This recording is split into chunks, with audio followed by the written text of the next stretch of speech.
रात के 12 बजे थे और पूरा गांव गहरी नींद में सो रहा था। सिर्फ मैं, गौरव, अपनी पुरानी हवेली के एक कोने में जाग रहा था। बाहर तेज हवा चल रही थी, जिससे पेड़ पौधे एक दूसरे से टकरा रहे थे और अजीब सी सरसराहट की आवाज आ रही थी। मेरी आंखों में नींद का नामो निशान तक नहीं था। आज रात मुझे एक अजीब बेचैनी महसूस हो रही थी, कुछ ऐसा जो पहले कभी नहीं हुआ था। मैं जिस हवेली में रहता था वो गांव के आखिरी छोर पर थी। लोग कहते थे कि यह हवेली बहुत पुरानी है और इसमें एक रहस्य छिपा हुआ है, पर मैं कभी इन बातों पर ध्यान नहीं देता था। मेरे पिताजी ने मुझे हमेशा सिखाया था कि इन सब बातों पर विश्वास नहीं करना चाहिए, पर आज की रात कुछ अलग थी। मैं उठा और अपनी खिड़की के पास गया। बाहर चांद की रोशनी में सब कुछ धुंधला सा दिख रहा था। तभी मेरी नज़र हवेली के ठीक सामने वाले आम के पेड़ पर पड़ी। वो पेड़ गांव का सबसे पुराना पेड़ था। लोग कहते थे कि उस पेड़ पर एक चुड़ैल का साया है जो आधी रात को घूमती है। आज मुझे उस पेड़ पर एक परछाई सी दिखाई दी। परछाई बहुत धीमी गति से हिल रही थी, जैसे कोई हवा में झूल रहा हो। मैं अपनी जगह पर ही जम गया। मेरी धड़कनें तेज हो गईं। मैंने अपनी आंखों को मसला और दोबारा देखा। परछाई गायब हो चुकी थी। मैंने सोचा कि शायद ये मेरा भ्रम था। मैं वापस अपने बिस्तर पर आया और सोने की कोशिश करने लगा। तभी मुझे हवेली के अंदर से किसी के चलने की आवाज़ सुनाई दी। आवाज़ बहुत धीमी थी, जैसे कोई नंगे पांव चल रहा हो। मैं जानता था कि इस हवेली में मेरे अलावा कोई नहीं था। फिर ये आवाज़ किसकी थी? मैं उठकर धीरे धीरे दरवाजे की तरफ बढ़ा। आवाज़ अब और ज़्यादा साफ सुनाई दे रही थी। ऐसा लग रहा था जैसे कोई सीढ़ियाँ चढ़ रहा है। हमारी हवेली में एक बहुत पुरानी सीढ़ी थी जो सीधे ऊपर छत की तरफ जाती थी। मैं आवाज़ का पीछा करते हुए सीढ़ी के पास पहुंचा। आवाज़ ऊपर से आ रही थी। मेरा दिल जोर जोर से धड़क रहा था। मैं डर के मारे कांप रहा था, पर मेरे अंदर एक अजीब सी जिज्ञासा भी थी। मैं जानना चाहता था कि ऊपर कौन है। मैंने धीरे धीरे एक एक सीढ़ी चढ़ना शुरू किया। हर एक सीढ़ी से एक अजीब सी चरमराती हुई आवाज़ आ रही थी। सीढ़ियों पर धूल की मोटी परत जमी हुई थी। जैसे ही मैं ऊपर पहुंचा, मुझे एक धीमी लेकिन डरावनी फुसफुसाहट सुनाई दी।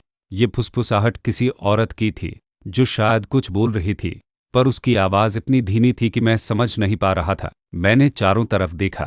छत पर कोई नहीं था और फुसफुसाहट अभी भी आ रही थी। मैं फुसफुसाहट का पीछा करते हुए छत के बीच में पहुंचा। वहां एक पुरानी टूटी हुई लालटेन जमीन पर पड़ी थी। लालटेन के पास ही एक पुराना फटा हुआ कपड़ा पड़ा था जो शायद किसी औरत का था। कपड़े को देखकर मुझे एक अजीब सी बेचैनी महसूस हुई। फुसफुसाहट और तेज हो गई और अब मुझे लगा जैसे कोई मेरे कान के पास आकर बोल रहा हो। मैंने पीछे मुड़कर देखा, पर वहां कोई नहीं था। मैं डर के मारे तेजी से सीढ़ियां उतरने लगा। मैं अपने कमरे में वापस आ गया और दरवाज़ा बंद कर लिया। मैं बिस्तर पर लेट गया और अपनी आंखें कसकर बंद कर ली। मैं सिर्फ यही सोच रहा था कि यह सब क्या था। क्या ये सच था या सिर्फ मेरा दिमाग मेरे साथ खेल रहा था? तभी मुझे फिर से वही चलने की आवाज़ सुनाई दी। इस बार आवाज़ मेरे कमरे के अंदर से आ रही थी। मैं अपनी जगह पर ही जम गया। मैंने धीरे धीरे अपनी आंखें खोलीं और देखा। मेरे कमरे में कोई नहीं था, पर आवाज़ अभी भी आ रही थी। मैंने अपने बिस्तर के नीचे देखा, वहाँ कुछ नहीं था। मैंने अलमारी खोली, वहाँ भी कुछ नहीं था। आवाज़ अब बहुत धीमी हो गई थी और मुझे लगा जैसे वो मेरे सिर के अंदर से आ रही हो। मैंने अपने कानों को कसकर बंद कर लिया, पर आवाज़ अभी भी आ रही थी। मुझे लगा जैसे मैं पागल हो रहा हूँ। सुबह हो गई और सूरज की पहली किरण मेरे कमरे में आई। आवाज़ गायब हो चुकी थी। मैं पूरी रात नहीं सो पाया था। सुबह होते ही मैं गांव के सबसे बुजुर्ग व्यक्ति दादाजी के पास गया। दादाजी गांव के सबसे ज्ञानी व्यक्ति थे। उन्होंने मुझे देखा और कहा, लगता है तुम पूरी रात नहीं सोए। मैंने उन्हें पूरी बात बताई। दादाजी ने मेरी बात ध्यान से सुनी और फिर एक लंबी सांस ली। बेटा, उन्होंने कहा, तुम्हारी हवेली एक शापित जगह है। क्या मतलब? मैंने पूछा।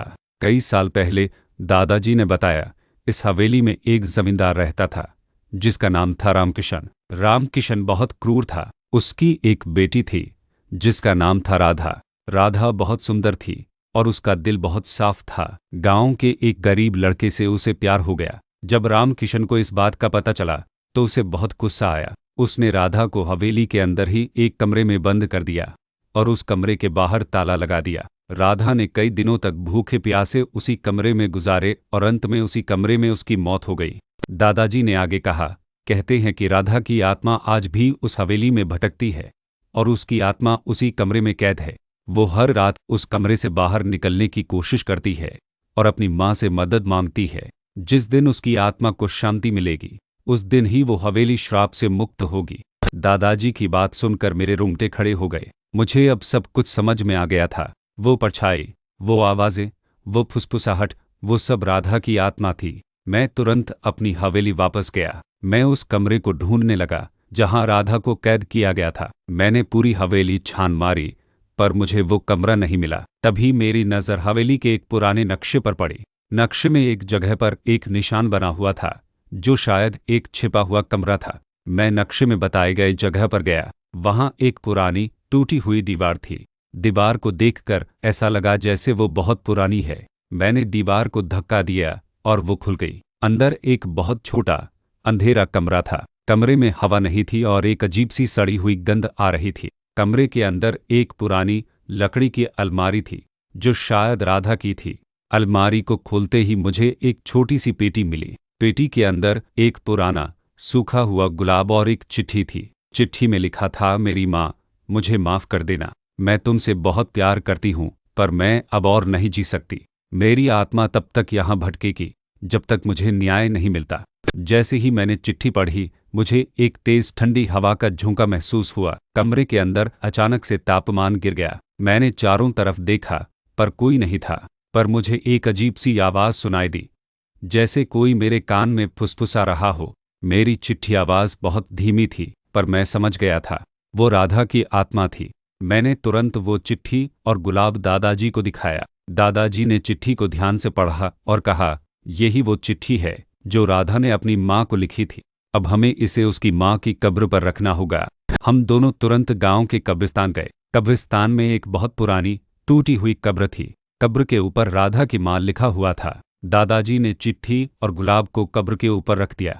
जैसे ही हमने ऐसा किया, एक तेज हवा का झोंका आया और पूरे कब्रिस्तान में एक अजीब सी शांति छा गई। मुझे लगा जैसे एक बहुत पुरानी बोझिल आत्मा को शांति मिल गई हो। उस रात के बाद मैंने कभी भी अपनी हवेली में कोई अजीब आवाज़ या परछाई नहीं देखी। वो हवेली अब एक सामान्य हवेली बन गई थी। मैं उस हवेली में रहने लगा, पर मेरे दिमाग में वो रात हमेशा के लिए कैद हो गई। मैं अब भी कभी कभी उस रात के बारे में सोचता हूँ और मेरे रोंगटे खड़े हो जाते हैं।